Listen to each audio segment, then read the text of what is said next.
Welcome to the presentation today. My name is Douglas Gabriel, and I'm here with John Barnwell, my dear friend and scholar. Today, we're going to attempt the impossible. I doubt that we will be able to accomplish it.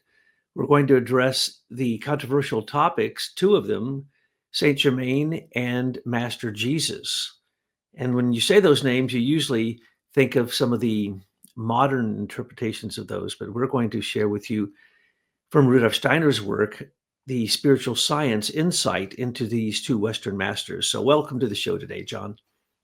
Well, hello there, Douglas, and cordial greetings to you and the industrious, remarkable Tyler Gabriel, Dr. Tyler Gabriel, who's responsible for getting us off the couch to share whatever little things we can pull up out of the cavern of time, But when you get to things like talking about the masters, it's honestly a little bit intimidating because you start to feel a presence when you approach it in the proper mood of soul, and that's a little bit intimidating at times because you want to do justice to such a venerable topic. So true. And in the 35 books or so that we've been working on, we've tried to take kind of a step by step, a holy grail, a gradalis, a gradual slope up the mountain to the summit, and now we're at the summit. So we're going to today talk about two of the greatest secrets in Rosicrucianism and esoteric Christianity and Steiner's Christian cosmology. And later we have another book coming out on Scythianus and Manu, who will be mentioned today because when you're talking about the stream of avatars, the stream of bodhisattvas, the stream of great leaders, the stream of leaders who have been as priest kings overlighted by angels and archangels and archive beings, you are into realms that most people cannot go. And so all I can say is this presentation on my part will have to be inadequate. But if you really want to understand this, and this is why I can get away with it today, John, there's two things that happen that causes this to be possible, actually three things. One of them is that Tyler's Gospel of Sophia, Volume 1, describes the two Johns and why the two Johns are the mystery that are also behind Sophia, and why there's two Marys, and why there's two Jesus children. And these mysteries cannot be just philosophically or intellectually understood. You have to have an experience. So when Tyler wrote these three books, she said, we have to do a direct experience. The time is gone for either the male or the masculine or the feminine. It's got to be something that is a direct experience for people, not just talking, not just dogma and doctrine and all this stuff, which basically I've set my whole life to studying comparative religions. And what we find is that Rudolf Steiner does exactly what he says Saint Germain does. Now, when I say Saint Germain, I'm not going to list all the incarnations of Saint Germain, because if we did, you'd have to go to the only place I know you can find that, and that is in this book and in John's writings, because John wrote the most complete reincarnational timeline of this being that we call Christian Rosenkreutz.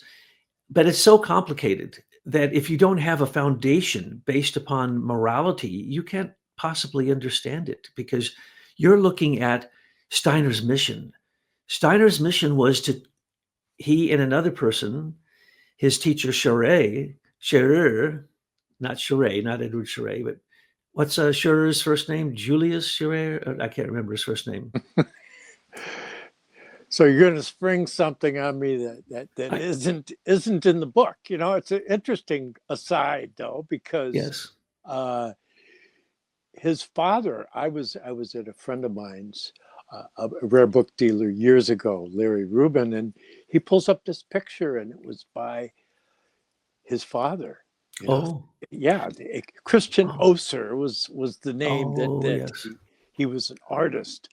And so you have this whole destiny unfolding before Rudolf Steiner, with these karmic relationships, endowing him with questions. And I think that a good direction for us to take this is to follow the questions, and then we can get to hopefully someday living into the answer. Yes, this professor, now correct me. The reason I ask you the question is because you'll correct my pronunciation of this, because I'm from the Ozarks. I'll just say it, sure. Sure. Okay. Yeah, Okay. that's a hard one to say for someone from Missouri. Okay. And so that was his professor who kind of, Rudolf Steiner insinuated that, not insinuated, and this is going to get into the deep stuff of what we're talking about. You're just going to jump in the deep end. It was said that that professor was Socrates reincarnated, and that his mission was to come and teach karma to the Western world. And Rudolf Steiner's mission was to teach reincarnation to the Western world. But when his teacher only brought forth some old folk tales and some old, what were called Christian mystery plays, the Oberrufer plays, which we do in the Waldorf schools, that was really his cultural gift to the world, but he did not teach karma, even though others, as Steiner pointed out, at that time did. So other people picked up that task. So just because you were Socrates in one incarnation doesn't mean you're going to be Socrates in the next incarnation. So there's few of these beings who are the kind of consistent from incarnation to incarnation. So when you get an Annie Besant, or you get the whole Theosophical Society, or Elizabeth Clare Prophet talking about all the incarnations of all these people we're going to talk about, it doesn't make sense. It doesn't mesh together. So they just start mishmashing and supergluing things together. And pretty soon you got Annie Besant saying that she's, every major female incarnation that there ever was. Silly stuff like that. No, it isn't that. I studied comparative religions both in the Catholic Church and out of it. And basically every single incongruency in the life of Christ, or in the study of Christ, or in really there are few Christian cosmologies besides spiritual science. But these incongruencies, for instance, in the Matthew and the Luke gospel, you have two different genealogies. Well, how can that be? And then the excuses of scholars will make you laugh if you actually study this stuff. And then you say, but wait, there's two different births described here. One the three magi came to, and the other one is in a humble manger with angels and shepherds coming. What's all that about? And then someone, tries to pound on your head and say, the Bible's literal. Well, it can't be literal. I remember that my teacher, Father William, had cataloged all of the incongruencies in the Bible, and it was in the thousands. You just go, it can't possibly be literal, right? No, it's not literal. It is mystery initiation teaching. And in it, if you understand it like Steiner did, you not only know that the four Gospels are what they are, where they came from, and what they were trying to accomplish, and why they don't agree, but he wrote the fifth Gospel, which was the missing pieces to the pie. And this pie has been cut up so many ways that I studied that I could find, all the different views of Jesus was a man. No, Jesus was a God and a man. No, Jesus was a God who became a man. No, Jesus was and then Christ came in here, and all these different views. Christ never died on the cross. Christ was, and then they confused Apollonius of Tyana with Christ, and he went to India. No, I've seen the body of Jesus of Nazareth in India. This is believed by people. So what are you going to do? Are you going to believe the psychics and the channelers who tell you that they can channel Saint Germain? You know how many of those are? There's dozens of cults of Saint Germain. Are any of those valid?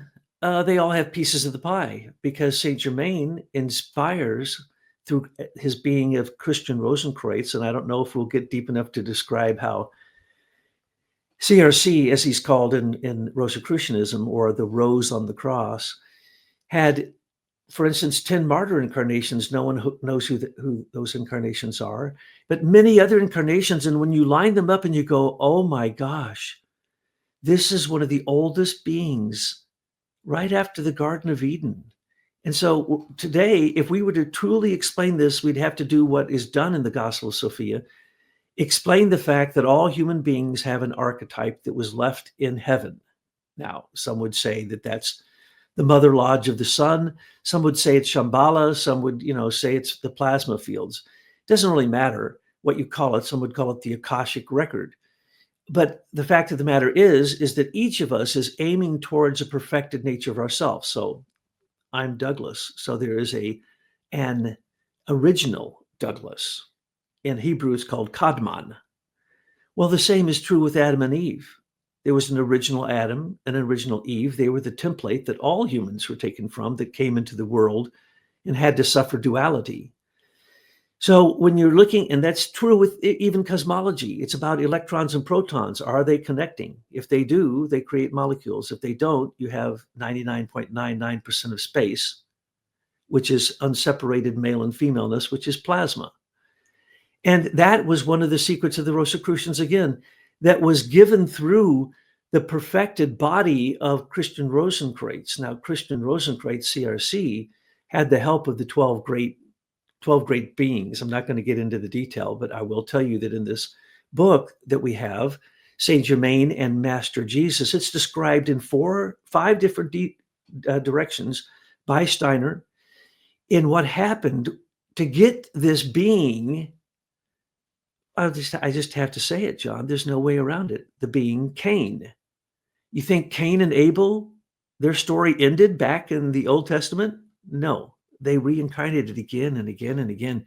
And when you hear this whole story, in terms of human beings, the only other story that is equivalent to it in all of human spiritual history and evolution is Eve, the original Eve. So they're called by Steiner Adam Kadmon. He never calls her Eve Kadmon, but says that she's this pure being, described through the Nathan line in the Gospel of St. Luke. And they lived in the Essene community. They're these pure beings. There's no way to describe Saint Germain and his incarnations or the Master Jesus unless you understand these principles. And these principles are essentially the distillation of all the wisdom of the ancients through all of the different systems that I have studied, and John has probably studied equally as many or more. These systems all insinuate this from the art of the Renaissance and later periods, showing that there were 2 Jesus children. There were 2 Marys. And when you know this, and you know who they are in cosmic history, you have what Tyler Gabriel has accomplished, Dr. Gabriel has accomplished in her book, The Gospel of Sophia. It's a trilogy, to describe to you and get you to the point morally inside yourself, building the capacity to understand one simple thing, which is the most complicated thing in the secret of the Rosicrucians. Exactly who were the people who were under the cross during the mystery of Golgotha. If you understand that, you understand all spiritual history and are given Rudolf Steiner's view of how karma works in an archetypal way and how reincarnation works in an archetypal way.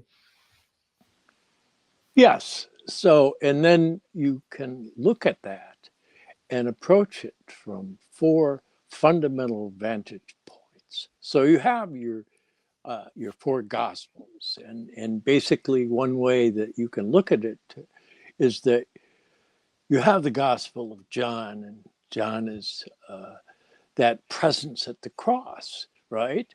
So you have that. And looking into that deeper, you see that then there's the 3 other, what they refer to as the synoptic Gospels. And it's interesting that they group them together because one gets the feeling that they didn't realize how interesting that is concerning certain things that they're not aware of. Because when you look at the manifestation of the synoptic Gospels, giving a different vantage point on the biography of this great Maha Avatar, you could call him, the highest being that would ever enter directly into human existence in the whole evolution of the earth. So you could say, along with Rudolf Steiner, that therefore Christianity is not a religion, not merely a religion, because he's not just a teacher, that he is this great cosmic being that has this ever-present nature that you can align yourself with, and through that find your redemption. But then when you trace this back, There's this whole timeline that is given within spiritual science, leading all the way back into basically the Stone Age and before. And so you start to think, well, how is that possible that you can have these great beings that manage to keep their head above water, so to speak, that they maintain that path of initiation? They don't keep like crashing and burning like most of us do. Myself included, especially, because Steiner also gives examples of people that were great initiates in their previous incarnations, and then when they reincarnate, well, not so good, that they got stuff they got to clear up, So you shouldn't make this something that one would get proud about. You shouldn't be boastful about it. It's something it's in your secret heart. And here we are out in public, spreading the word. But people that aren't interested in this, well, they'll just change the channel. So that's okay. It kind of finds its own group. When I get to it today, if we get to it today, I would like to read a passage from Steiner that says that it's okay, John. It's 100 years after he said these things. It's okay. We as aspiring Rosicrucians can now talk about the mysteries. And now I'm going back because of my obsession with plasma, and I'm reading these things going, holy cow. Steiner slapped me in the head over and over about plasma. Hundreds of times, and I never noticed it. I don't know how that's possible. And so I went back and I'm reading these things going, oh Lord, he said that the etheric body of Christian Rosenkreutz, that ascension body that he gives, one of the few pictures that anybody talks about, the initiation of the Egyptians generally, I'm going to give general pictures here, 12 hierophants, 12 initiators around a person who is in a deep sleep, like a death sleep for 3 days. And they, during those 3 days, are led through the spiritual world. And when they come back, that becomes their inspiration for the rest of their life. Well, this happened to Christian Rosenkreutz. Now, John, you could clear this up for me, but Steiner says sometimes 13th century, sometimes 14th. He goes back and forth with these incarnations of Christian Rosenkreutz. So I'm not going to be too specific about that, but it's in the book, all the versions, and that's the reason I made sure to put all the versions, so that you could see that it seems as if, as he says, this initiation of the wondrous child, where the child turns literally transparent. In other words, what all of us are going to turn into. And who is that? That's the being of Cain, who has been redeemed under the cross by being John the Beloved, who is not the other Johns, not John Zebedee and the others. No, this is Lazarus raised. So when we talk about great beings, we have to make utterly clear distinction between those who come down from the spiritual world, like John just mentioned, that Christ comes from the Holy Trinity.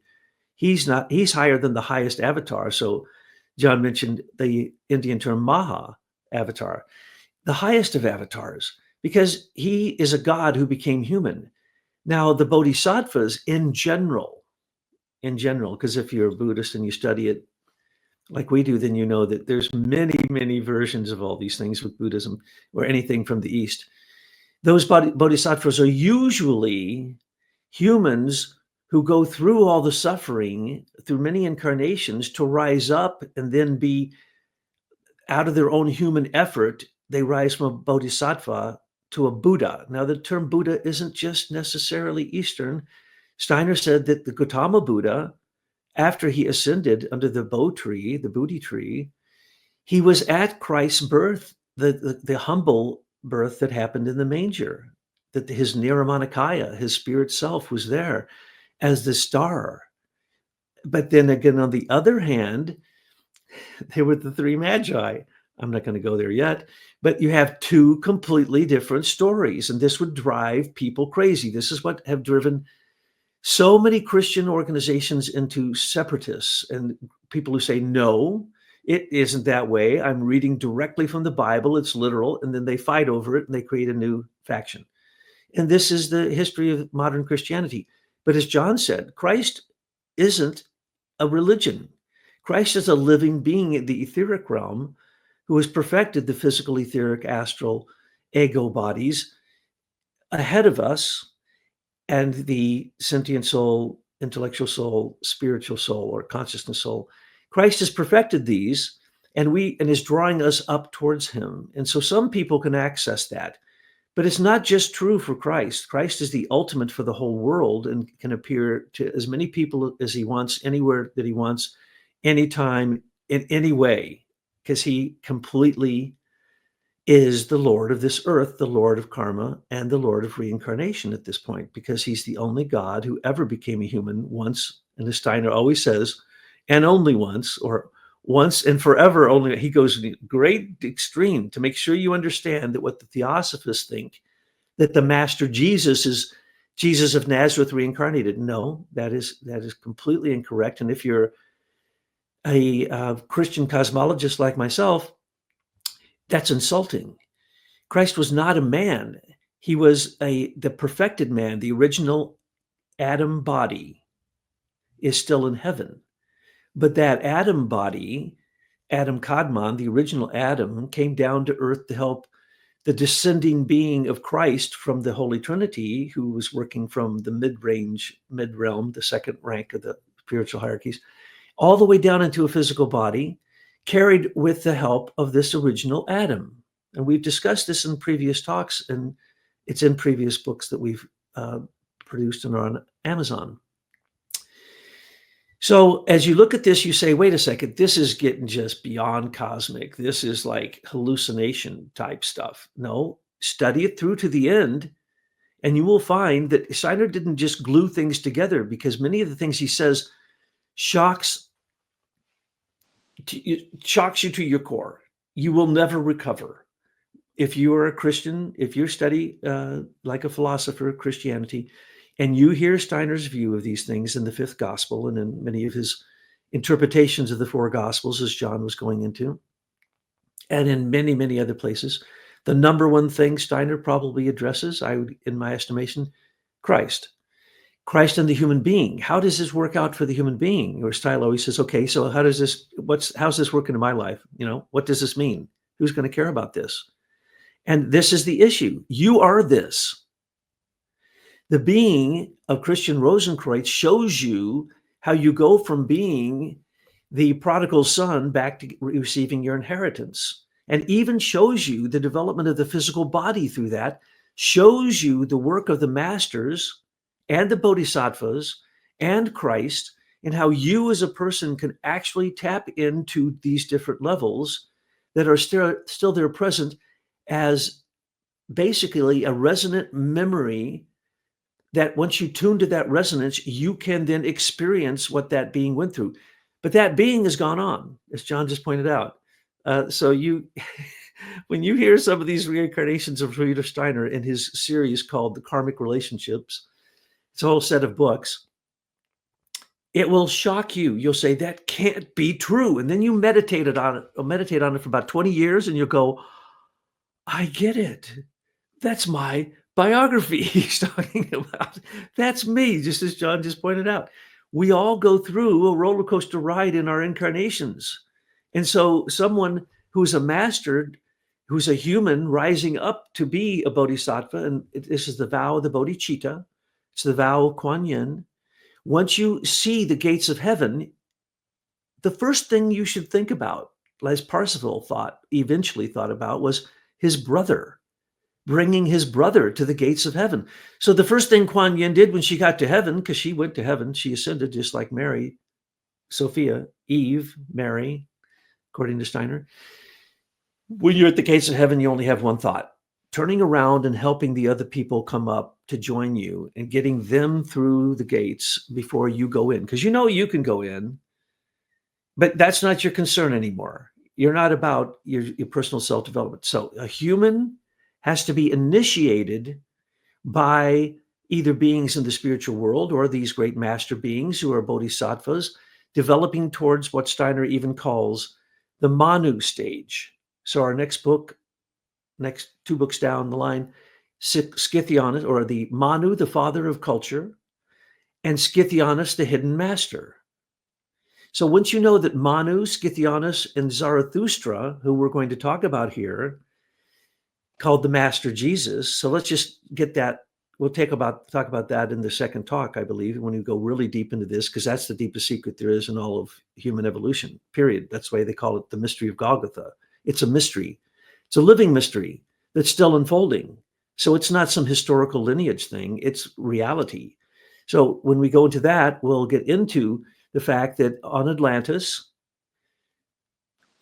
Manu was the head of the Sun Mystery Initiation Temple. Well, Christ worked through the sun, so Manu was directly in contact. His students were Scythionis, who we're not going to talk about today because I'll go crazy on that one, because nobody knows about Scythionis, and yet he's one of the deepest masters that there ever were. John knows about him, but literally few anthroposophists, if you said Scythionis, yeah, Steiner talks about him all the time, so what? What's that do for me? We're going to go into that later. But Manu, that was a stage where there is, and this is debatable. You can debate me on this if you want, John, but the holy rishis on Atlantis were connected to the 7 planets because they were overlighted, or in some way, an angel being from that planet worked through them. But because Manu was the leader of the holy rishis, he was the sun oracle who pulled all those planets together and basically became the model of what we should be in the future. So Manu, in the far future, there's another master I won't talk about today who has already been declared to be the Manu of the future. And so it's hard to debate. I mean, it's easy to debate and hard to understand whether Scythionis and Zoroaster, really what their level is, but he sometimes groups them in the 12 bodhisattvas around Christ. Now, if you're a highly developed person, being, and you don't see Christ, then you're not a highly developed being because Christ is active now. This is not some, Vishvakarman. This is not Vishnu. This is not Ahura Mazdeo. This is not all these beings, the Helios or Apollo or all these beings of the sun. No, the sun has come to the earth and we are now becoming a sun. That's Christ in our heart.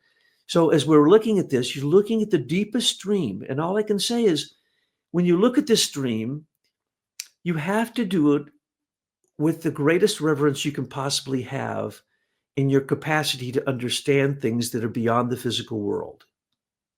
You have to see what the Rosicrucians were seeking, what is behind the physical world, or what they call Maya, or illusion.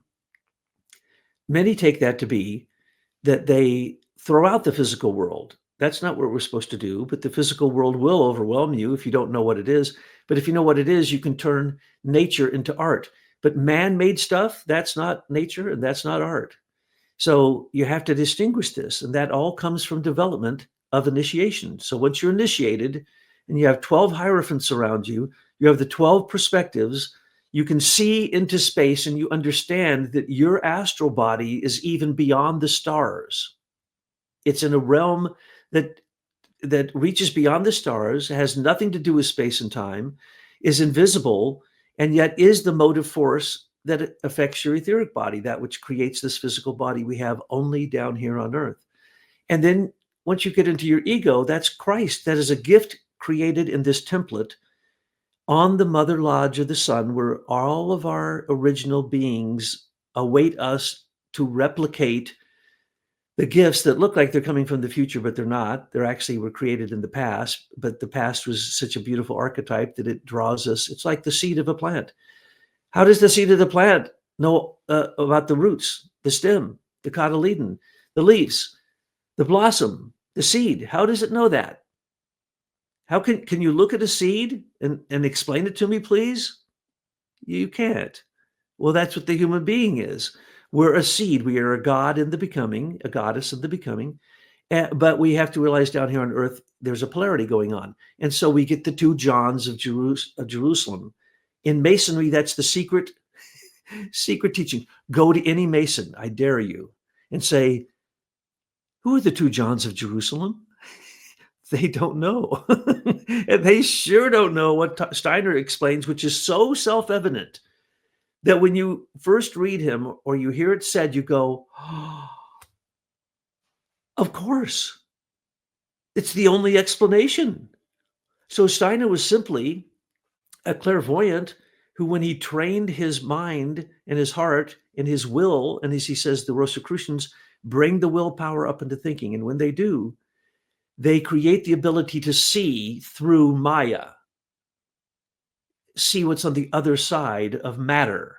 And he literally says, and yesterday I'm reading it going, oh, I can't wait to tell John. Well, I didn't call you to tell you that I was going to say this today, but this passage clearly says the ultimate secret of the Rosicrucians, which Steiner can't give out, has to wait 100 years, is to be able to see behind matter, to know that matter is not real and that substance, the spirit is not matter.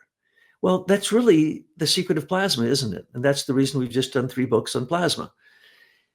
It's the Pentecostal flame above the head. What is that flame? What's the flame in the heart that the ancient Indians talk about? What's the flame in your willpower? Where does your heat come from? Where does your energy come from to build things that humans have built that are unimaginable? Where does that come from? That's your willpower. What is that? Well, that is the secret of the Rosicrucians, and that's what we're trying to share with you today, that I would like for you to get into studying this so that it becomes the archetype upon which you can now develop your own spiritual evolution.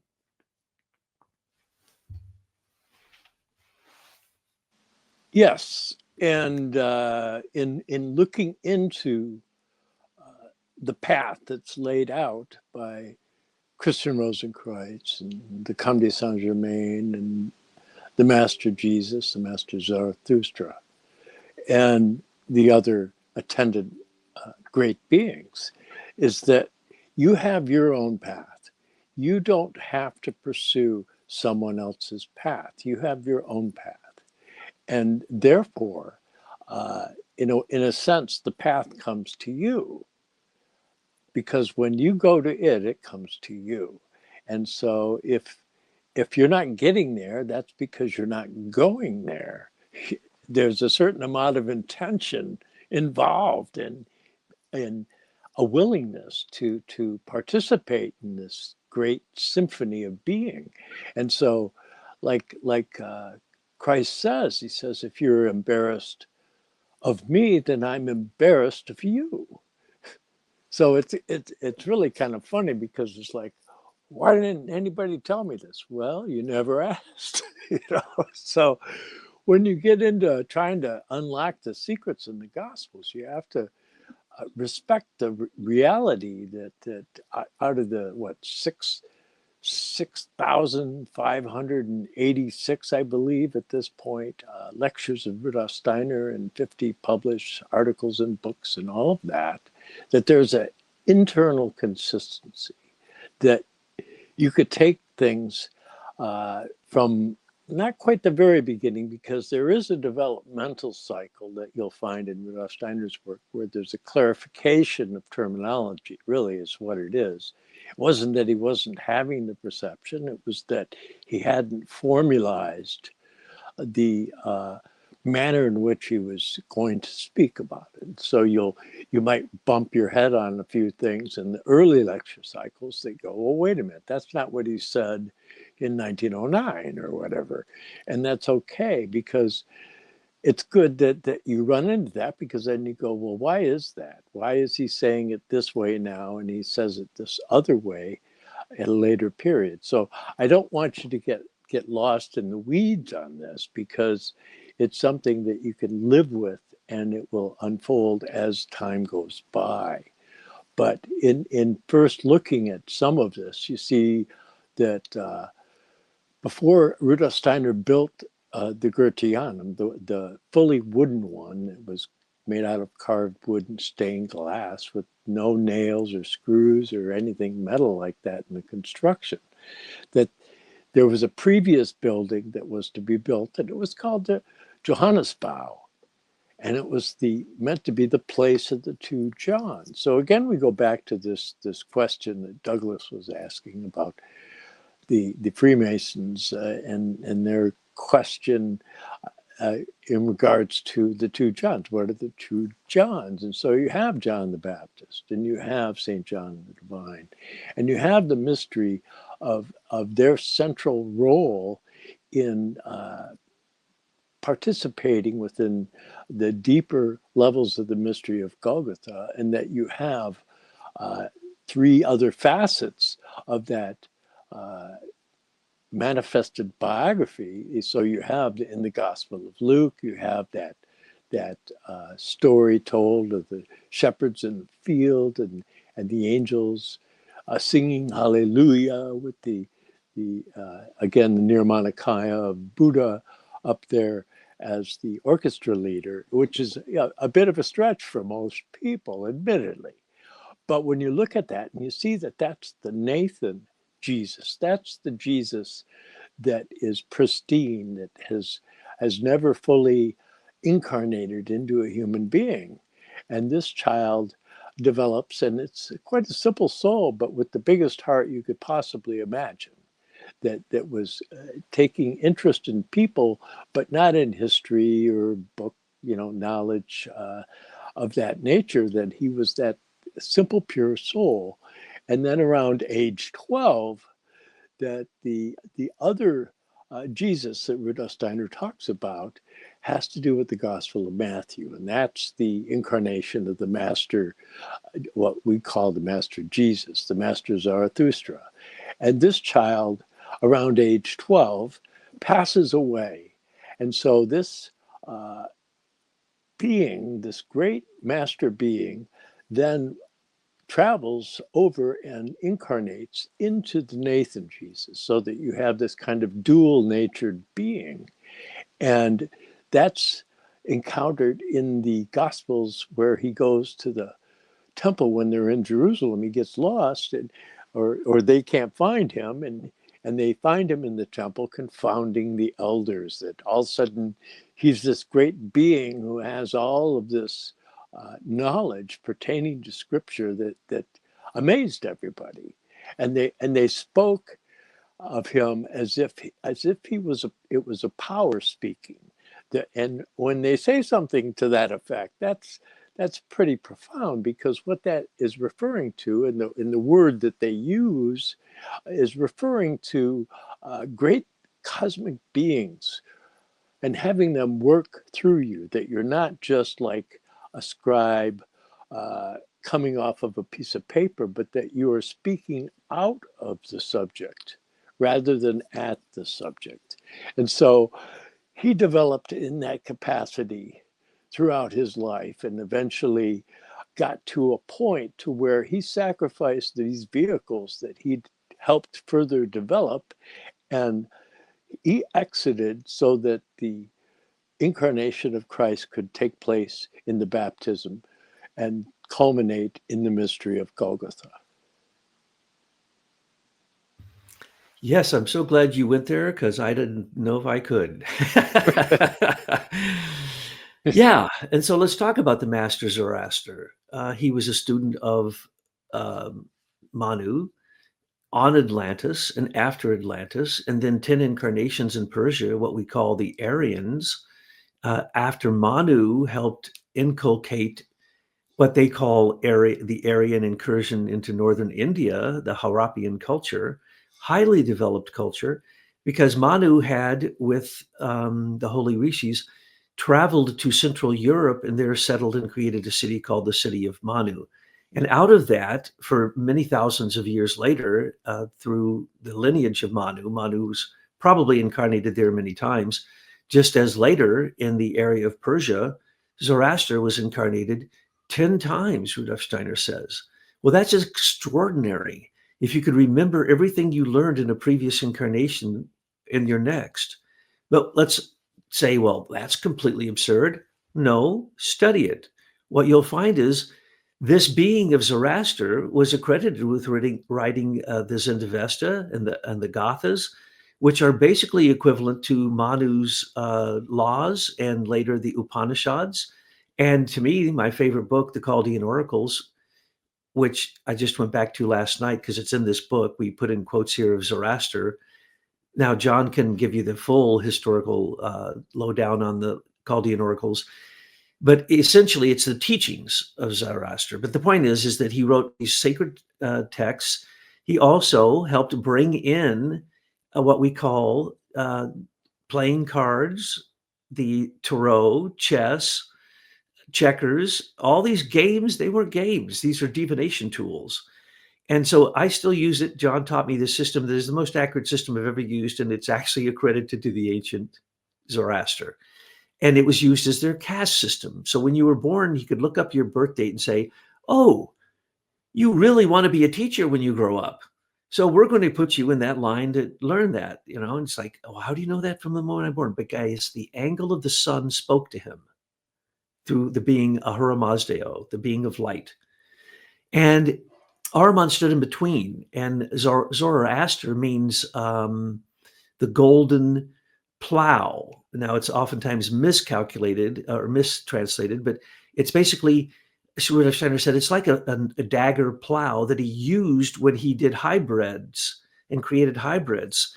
So when you trace this back, and I did at one point, and I was going to go to the exact spot where I say the Garden of Eden was, and then Halliburton put it underwater, which they also did with the city of Manu, by the way, just as an aside, so that it could not be proven. But basically, Zoroaster created what we use as our vegetables and our grains, most of them in the West particularly, and our domesticated animals. We have to thank him for our food. That's an astounding proof that whoever this was, culture, human being, priest king, Steiner says he was a priest king, and that he got this from the initiation wisdom from Manu, from Atlantis, and later when they traveled across Europe. And you can't forget the fruit trees. All the fruit trees were crossed with the roses. All the grains were crossed with the lily. So when you go, oh, what did you just say? Well, that's the whole secret of Fleur and Blankenfleur and the Rosicrucians, and you just, your brain explodes. So then I started looking this up because I was teaching third grade, which was the Hebrews, and I took it literally. If you take it literally, you can find the Garden of Eden in like 10 minutes. It's in Anatolia because the 4 rivers are described in great detail that come out of the garden. The description of the garden is right there, and then they put it underwater. So I was literally going to take a trip there and gather up the oldest lilies and roses from there and show that all lilies and roses come from Anatolia. And by the way, if you know Anatolia, it's the Garden of Paradise. They can grow anything there. It's so beautiful. And the other attempts at finding the Garden of Eden put it near the Persian Gulf and so on and so forth. But it's obvious what it is because we don't take it literally. If you take some of these things literally, the ancients had a better view of it. As a matter of fact, I was reading to Tyler last night a paragraph from the Chaldean oracles from Master Zoroaster, Master Zarathustra. And it described plasma in the clearest way that I've ever seen described. I mean, when you finish this paragraph, you go, wait a second. How come the current scientism doesn't understand this? All they'd have to do is read this paragraph and they would understand where the tree of life is. The whole thing, it's all described there. So the ancients could experience it through natural clairvoyance, but Zoroaster it's hard to say whether he was started off as a human on Atlantis or a bodhisattva, or he was always destined to be a Manu. I don't know. Same thing with Scythianus. And same thing with Manu. Where is Manu now? And then the future Manu. I'll tell you, because you're probably going to ask me in the questions, who's that one you said? That Mani, M-A-N-I. He's a historical being. When you put all these in perspective with Rudolf Steiner, you have the most complete explanation of comparative religions that I personally have been searching for since I could open an encyclopedia and start reading about them. And when I was in the Catholic Church, that was what I did. And these are the answers. Now, the problem is these answers were derived through clairvoyance, through Steiner being able to read the Akashic records. And he could ask any question and go get the answer, but might take a long time. He might take extraordinary patience. He might have to meet a being who then directs him in the answer to that question. And sometimes the answers he couldn't give out. And that's what I believe we are now, 100 years later, when his name is being defiled in his Waldorf schools and his Christian community and Anthroposophical Society, which he said would happen. We are opening up the secrets of Christian Rosenkreutz tomb. And if you're a Rosicrucian, you know what that means. It's all the wisdom in the world put in one place. It's like what Amos Comenius and the Unity Brethren, and his whole life, Amos Comenius wanted to put the whole universe into an encyclopedia, both of the vernacular and of the Latin, with pictures and explanations. In other words, modern education. And that would lead us into materialism, which we needed to be led into, because personally, I don't like materialism. And it's one of my biggest faults. I couldn't get my computer to work today. I don't care. I don't care about the computer because I was so involved in it before. I've gone the opposite direction. So you see, Christian Rosenkreutz and John the Baptist have gone through the most incarnations, except for Eve and Abel, of any human being. So if we look at their incarnations according to true spiritual wisdom directly from the Akashic record, and here's how you know it's true, because it sounds true, it can be applied and demonstrated to be true. And that's what's the beauty of Steiner. He said, I don't know, hundreds of predictions 100 years ago that have all come true. So you start to say, well, you know, the guy has a little bit on his side. You have to say he's scored a few points with his accuracy. And remember, in the old days, if you were a prophet and you said one thing wrong, they chopped off your head. Maybe he's on to something. Maybe he's onto something. So I've been trying to see if he made mistakes in his, as John just pointed out, all those books.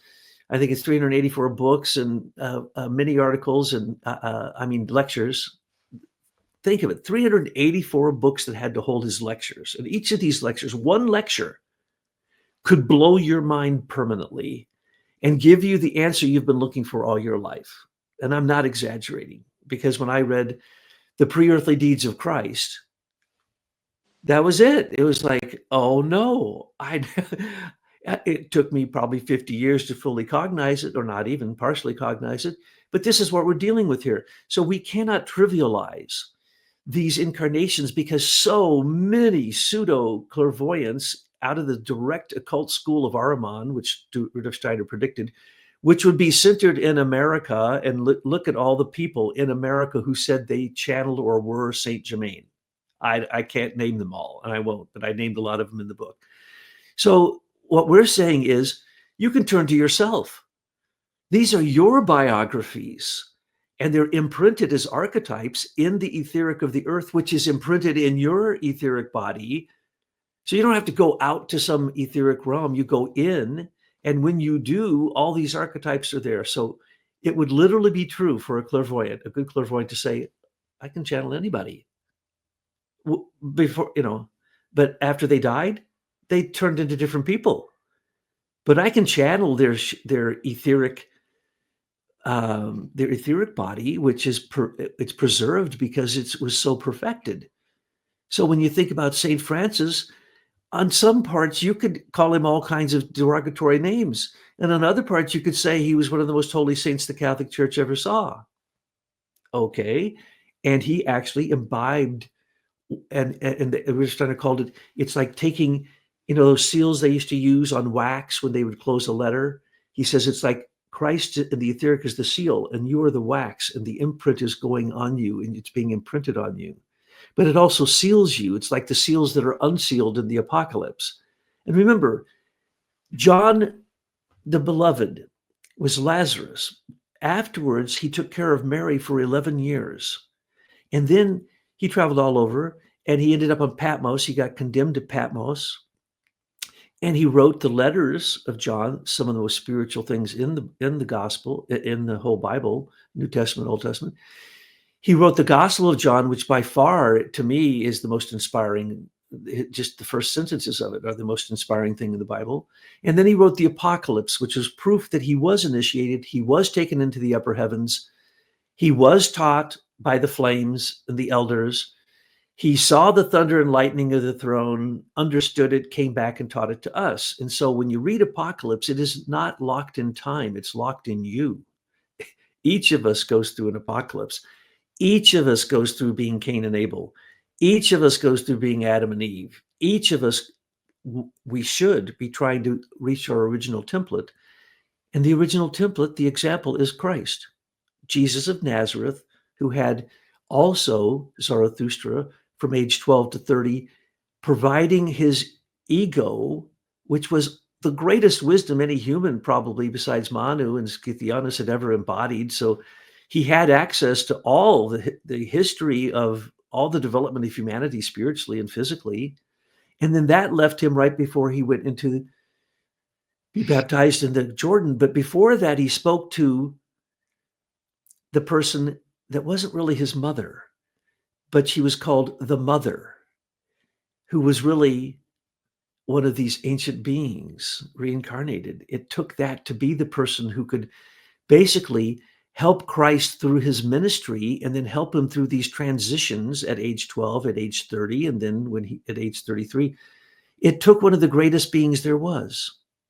And so literally under the cross, I'll just say this, Adam Kadmon, the original Adam, the original Eve Kadmon, the original Adam and Eve physically, as well as Christian Rosenkreutz, and others were under the cross because it was, and Cain and Abel, it was the resolution of all of spiritual history. And that's why Steiner said it was the turning point of time.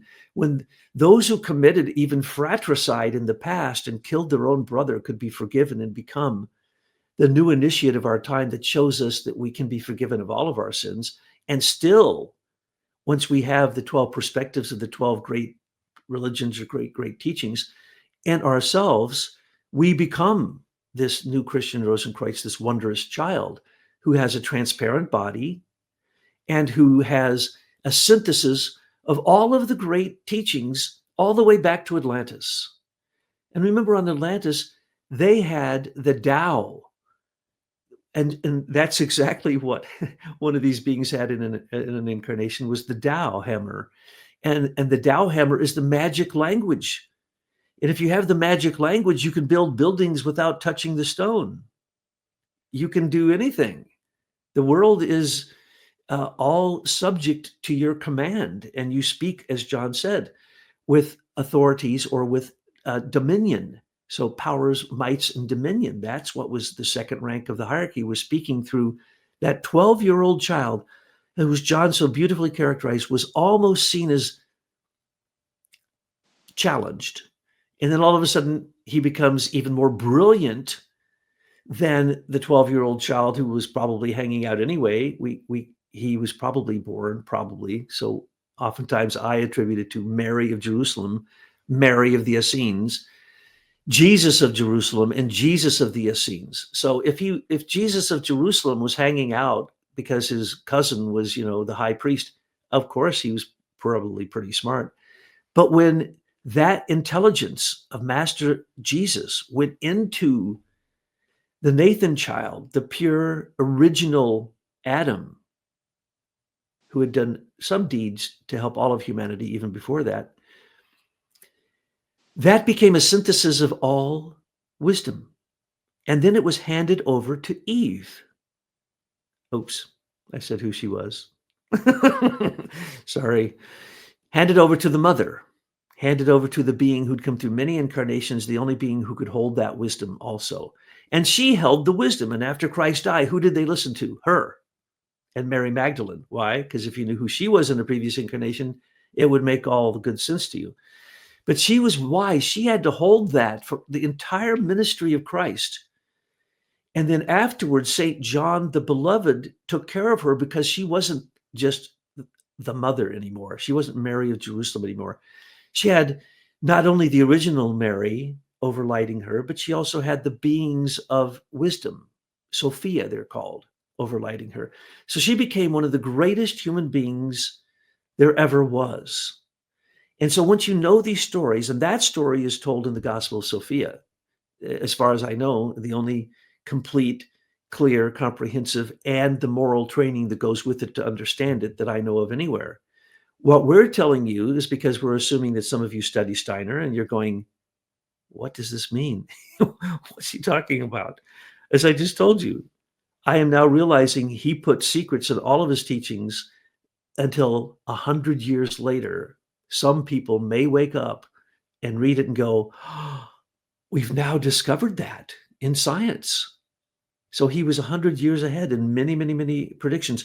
And with this, he's about 36,000 years ahead. because it tells who you're going to become in the future and who you were in the past and the models that you can follow. And you can actually pull these models into you at moments, maybe only for a short while.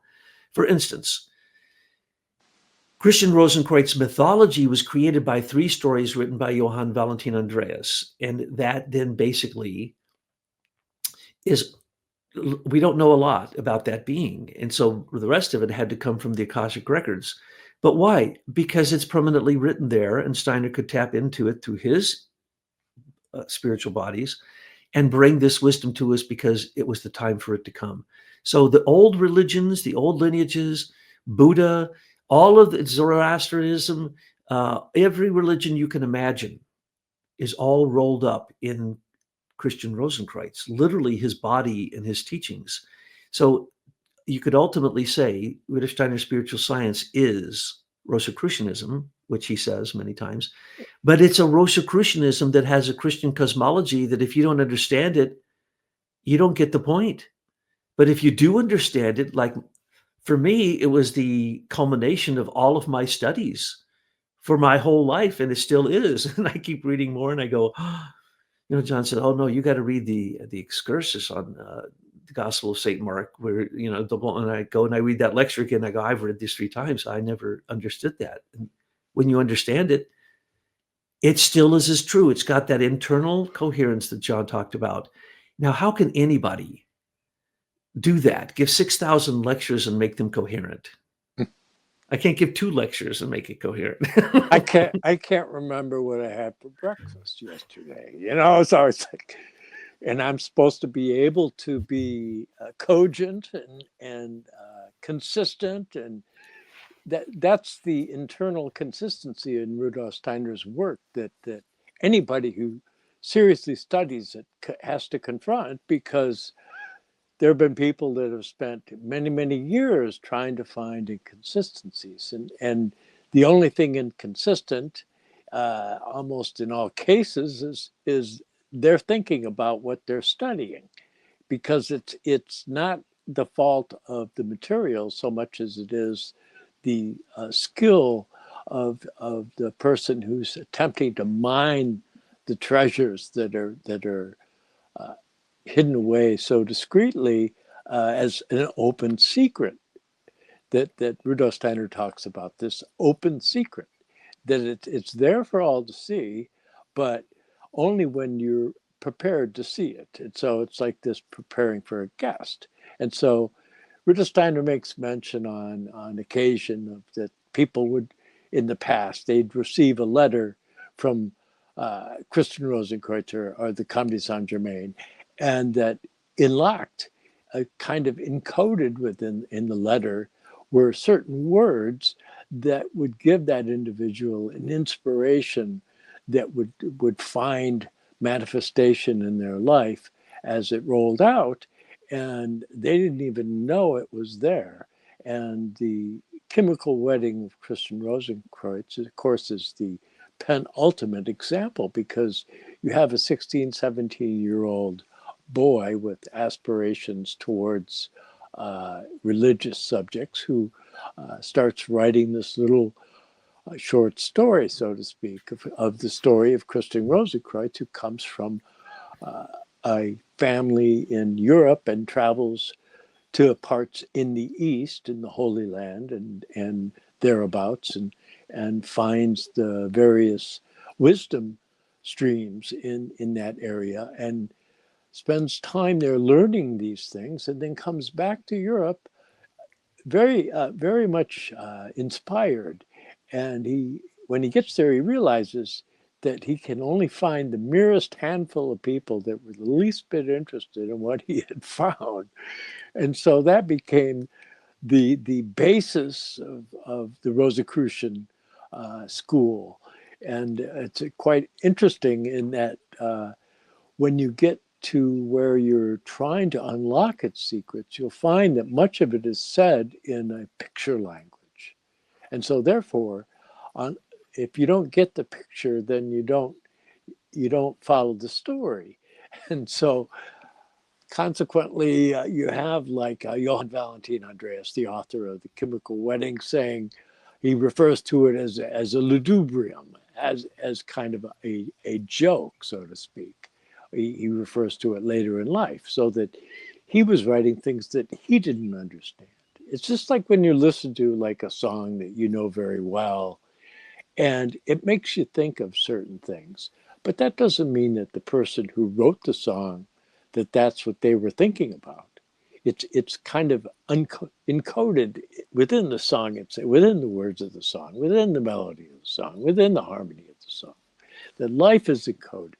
And that's where the whole idea of the key of Asha, or the chessboard, comes from, or you know, all these various tools of divination, is that they are presenting you with the quality of a particular moment in time, and that can be interpreted. And that's a very, very ancient tradition.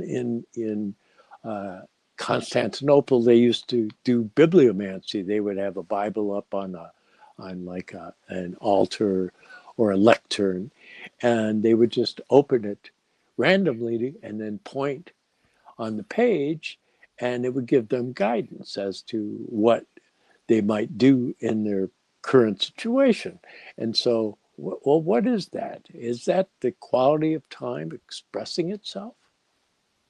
It's certainly beings working through art and imageries, and I'm so glad you mentioned that. In our next talk, which will be the deeper secrets of Saint Germain and Master Jesus, we're going to talk about Anna May Richter's triptych painting that was supposed to be in the first St. John's building, the Johannesbau in Munich, that Steiner was planning, and then he had to close those plans down, and he moved it to the first Goetheanum, the building John described earlier. Well, at the back of the Johannesbau was supposed to be this giant picture, a triptych of 3. And when you stood before it, it was supposed to give you what you needed for your spiritual evolution. And one frame is the temple, that basically the people involved in the temple building of Solomon. The second is who's under the cross. The third is the initiation of Christian Rosenkreutz. And so it is a symbol. It's an art that is impressing in you these archetypes. And this is what so many of these mysteries were about, is explaining what these things were. Now in the Bible, Steiner said, I give to my apostles. He says, I give you the mysteries, but I give to the public parables. And for instance, he said at one point, I cursed this fig tree. Well, that was the Bodhi tree. So he was cursing the condemnation of Maya and hoping for the redemption of the physical world. So Steiner points out that Christ was saying, there are no more ancient mystery initiations. They come from yourself. And that's why he cursed the fig tree. If you don't know that, you'll spend your whole life like I did, wondering, what the heck does that mean? Why would he curse a tree? But if you understand the mysteries, then you understand many of these things. And that's what we're trying to present to you with this. And really, at the core of it is just one mystery, and that's the mystery of Christ, which is at the core of Steiner's Christian cosmology. Excellent. And so, in combination here, we're going to be leading into the Grail triptych that was put together by Anna May von Richter. And fortunately, we can avail ourselves of Margarita's Hauschka's translation that was translated by a very dear friend of ours, Sonja von Humrick. And so we were able to take that and craft it a little bit more and add it together with the researches that we've done over the last 50 years or so, and hope that we have created for you a very, very useful tool for your personal attainment through helping others.